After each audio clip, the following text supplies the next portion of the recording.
Greetings and welcome to another Lessons with Odin.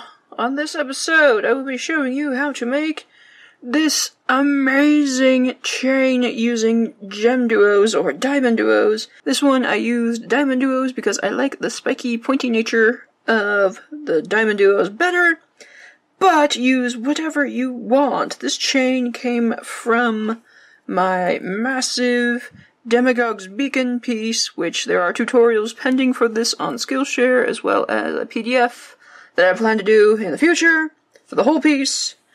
One of these days, sometime, I don't know. But I made the necklace chain with that, and I really wanted a bracelet out of it too. So this is what we're going to be learning today. It's very simple, requires 2 stitches, and that's it. A lot of Diamonduos and Gemduos, but very little of anything else. But the advantage is, because these sides holes don't have anything anchored to them, you can use all those little broken pieces that you don't like, or that you have saved up. So I've got a broken one there, and it kind of adds this little ruined effect, kind of like an ancient ruin or something like that. I don't know, this has a really cool otherworldly design, and it kind of reminds me of spiders or something. But yeah, any of those that have blocked holes that you've been saving up because you paid for them, these beads are expensive and you don't want to throw them out, this is a good design to use them. But if you want to learn more jewelry designs and find my antics all over YouTube, be sure to subscribe so you don't miss out on me humiliating myself on the internet. So for this project, you will need 58 Gemduos or Diamonduos. This number could change depending on the length of your bracelet. Mine is a 7.5 inch, and you can kind of see towards the end of my clasp, I had to do a little bit of improvisation in order to make it fit my wrist, because I didn't want to add another segment. Like in my pattern, this would be the next segment, and I thought it would be too big, so I just kind of did that bit. So, your results may vary. You will need 7 6mm rounds. I'm using Swarovski pearls in iridescent white or something. One of the iridescent fancy colors that I can't remember. They released a couple seasons ago.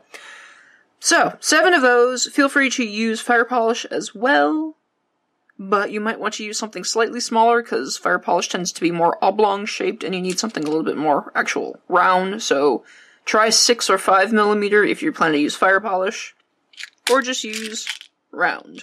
You will need 16 3mm rounds. Again, experiment with shapes and sizes. Experiment with fire polish if you want to, but I highly recommend using this to make things much more tight in the stitch. You will need 16 4mm bicones. I recommend something that pops and contrasts the rest of the piece, just to make them stand out, so I'm using these fuchsia AB2X, along with a couple of rubies because I don't have enough. You will also need 2 colors of size 15 seed beads. You want one that kind of matches the rest of the beads. For instance, I'm matching these to my 4mm just to make the color stand out, and this is just a nice contrast color to what I've picked out. You will also need size 11 seed beads. Now you can make this match one of your color size 15s, or you can make it contrast in completely different. You will need the clasp of your choice, and of course, a needle and thread. I'm using a size 12 needle along with some 6-pound fire line, but feel free to do whatever you choose. This is a fairly forgiving stitch. You'll have a couple passes through the 15s in that area, so I probably would recommend a size 12 needle. Let us get started! So, as previously mentioned, we have 2 different stages on our stitch. We have the 2-sided, 2-duo transition stage, and then we have our big circle 6mm stage. I call it the bug stage and the face stage because it kind of looks like the head or the face of the bug or what have you. So we're going to start off our chain on the face stage, and I have on my thread a 4mm bicone, 3 size 15 color A. That's going to be pretty much what mostly of your chain is going to be composed of. In this example, my gunmetal is my color A and the red is my color B. For what I'm going to be working with, this bronze is going to be color A, and my pink is going to be color B. So, moving on. 4mm bicone, 3mm color A, 1 Gemduo, 1 3mm round, 1 Gemduo, and 3 size 15 color A. I'm going to pass that down, and I'm going to leave a little bit for a tail, which I'm going to use to attach my clasp, but I also recommend you attach a new thread for a clasp instead of using the old one, just because it's more secure, and it'll give you less of a headache if you break something on the clasp. So once I've got all that down, I'm going to pass back through the 4mm bicone so that we form a loop. Now on my tail end, I'm going to add one of my spring clasps here so they can keep the tail from coming loose. You can also put a stop bead if you'd like, or you can even pass back through all of the beads once more until you meet the tail, then tie an overhand knot there. But since I don't want to deal with knots, I'm just going to attach my little spring stop. Then I'm going to pass up through the 3 size 15 seed beads. I'm going to add 2 color A, 1 color B, 2 color A, size 15 seed beads, and pass through the top hole of that same Gemduo so that it wraps around the border. I'm going to add 1 3mm pearl and then pass through the next Gemduo so that it pinches the 2 sides together. I'm going to add 2 color A, 1 color B, 2 color A, and then pass back through the 3 size 15s on the opposite side. That is what we end up with. Then I'm going to pass through the 4mm and continue moving up until I'm all the way around the tip here. So I've first picked up 4 size 15 seed beads. I'm going to keep going, picking up the last 4. Then I'm going to add 3 size 15 color A, 1 4mm bicone, 3 size 15. Then I'm going to pass through the first 5 beads I come across. That'll be the 2 color A, 1 color B, 2 color A. Then I'm going to pull everything tight so that it starts to wrap everything around. And you end up with that. Then I'm going to pass through the Gemduo, the 3mm round, and the Gemduo. And that will be our completed unit. Now what I'm going to do is a little bit of reinforcing. I'm going to start off by picking up the 2 color A's, 1 B, 2 A's. Move through the next 3 and the 4mm bicone. Go through the next 3 color A beads. Then pass through the top holes of the Gemduo, the 3mm round, and the Gemduo. Then finally pass through the last 3 color A beads and the 4mm bead to end up in our space for our next stitch. And that is how you do one completed unit. You might want to reinforce extra in places so that the line is nice and clean, as opposed to separating where the separate stitches will be. So for the bug segment, we're going to add a separate number of beads, So for the bug segment, we're going to add a rather large pattern. I'm going to start off with the size 15 color A, then add 1 Gemduo, size 11 seed bead, Gemduo, size 11, Gemduo, size 15, 4mm, size 15, Gemduo, size 11, Gemduo, size 11, Gemduo, and size 15. Now this 4mm part is going to be our anchor point, like we have here. So this is basically what we're creating when we make this pattern. I'm going to pass back through the 4mm bicone at the beginning where we're started from, so that we form a giant loop.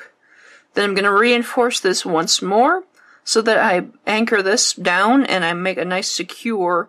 It's up to you if you want to do it once or twice. This is a very floppy stitch, so if you like more security, you might want to put more passes through.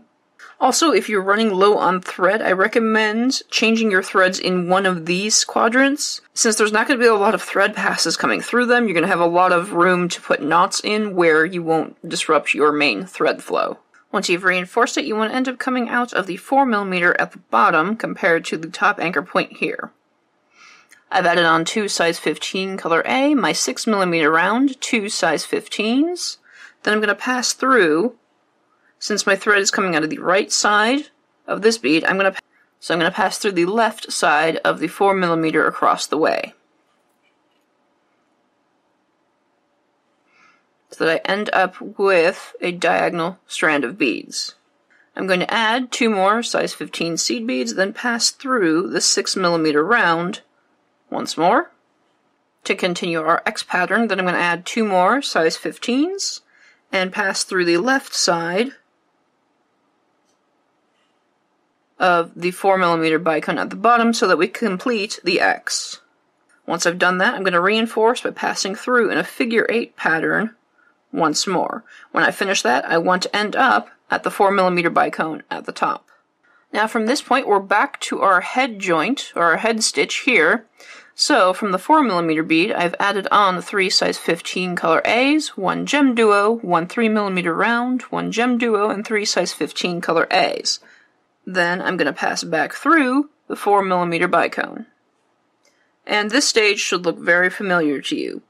To continue on, I'm going to pass up through the 3 size 15s on the side, add on 2 color A's, 1 color B, 2 color A's, then pass through the top hole of the same Gemduo, add on a 3mm round and pass through the next Gemduo, another set of 5 seed beads to continue the pattern. Then we pass down through the 3 size 15s at the bottom, go through the 4mm bead, then travel up until we've reached the top at the other side. Add on 3 size 15s, 4mm, 3 size 15s, and travel down the 5 size 15s. Reinforce this as you see fit, then end up at the 4mm bicone. After that, you're going to start adding another bug section, then add another head section, bug head, until you have completed your set and you have the length that you desire. Now, sizing this is a little complicated because you'd like to keep a nice, neat pattern. You can always add more segments of just the 2 if you don't want to add another more of the bug sections or something. But how I kind of worked around that when I've added the clasp is I've added an extension from the 4mm bicone that was just long enough for the clasp and it was comfortable for me to wear. So I'm currently coming out of my 4mm bicone. I'm going to add 3 size 15s, my 3mm round, 3 size 15s, and pass back through so that I form a picot on top of it. Then I'm going to reinforce that to give it some more security, and then move up to the 3mm purl. Then from there I'm going to add 3 size 15s, my clasp 3 size 15s, and pass back through the 3mm bead. Then I'm going to secure that, reinforce it, and end my threads. Now if you don't need to add the extra 3mm, you can do it right from the 4mm. You'll just add the 3 size 15s, the clasp 3 size 15s, above the 4mm bicone instead. And then you will have your finished pieces. So you can kind of see whatever colors you choose. You can go more on the menacing route, or you can go on the nice floral, jovial side, depending on what colors you choose. And it's actually a pretty quick thing to throw together. There's only 2 different techniques to learn. And just keep in mind your thread tension, especially during these sections here. If you find something's a little looser than you want, just go ahead and reinforce more to make everything nice and flush with each other with those 3 points. But yes, be sure to share pictures with me on our Facebook group at Creations from Lessons with Odin. I would love to see what your colors are and what you have come up with. And I'm kind of be interesting and see what this would look like with backlets, but maybe that is for another time. So, I'm not sure when I'm going to get to the Skillshare class for this piece. Be sure to check out down below and in my Craftsy shop or my website to see if I've posted there, because I'm not sure when I'm going to do it in relation to the rest of this and when I'm posting this website, so always check down below for anything that's important. And I think that will do it for me. Be sure to like up this video and subscribe if you want to see more bullshit from me. Check out my other jewelry shenanigans and other antics because I do a lot more than just that.